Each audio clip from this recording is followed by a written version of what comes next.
Hello দর্শকবিন্দু, আমরা এসেছি একটি মিনিটা পার্কে আসছি। এখানে দেখেন কত সুন্দর আম গাছ লাগাইছে এবং থোকায় থোকায় আম ধরছে। এখানে দেখেন আপনারা দেখতে পারবেন দর্শকবিন্দু, এই কত সুন্দর আম। এই দেখেন থোকায় থোকায় আম ধরছে। এছাড়াও আমাদের পাশে আরেকটি গাছ রয়েছে, এই গাছটি আসেন আপনারা দেখতে পারবেন।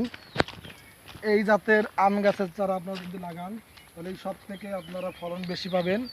এই ফলন বেশি পাইলে আপনাদের বাড়ির চাহিদা মেটবে, প্লাস আপনারা এটা বিক্রয় করে আপনাদের পরিবার সচ্ছলভাবে আনতে পারবেন। দেখেন দর্শকবিন্দু, কত সুন্দর আম ধরেছে এখানে দেখতে পাচ্ছেন আপনারা। এই এই জাতটা হচ্ছে বাড়ির জাত, এটা 12 মাসেই আম দিয়ে থাকে। আপনারা যদি সংরক্ষণ করতে পারেন এই আমের চারাগুলো, তাহলে আপনারা বাড়ি আশেপাশে আঙ্গিনায় লাগিয়ে এই আমের স্বাদ আপনারা নিতে পারবেন, প্লাস বাণিজ্যিকভাবে এটা বাংলাদেশে আপনারা সাপ্লাই দিতে পারবেন, আপনাদের আত্মীয় স্বজন সবাইকে দিতে পারবেন। কত সুন্দর আম হয়েছে আপনারা দেখেন এই বাড়ি জাতের আমগুলো। ধন্যবাদ সবাইকে, আপনারা সবাই ভালো থাকেন। Good bye.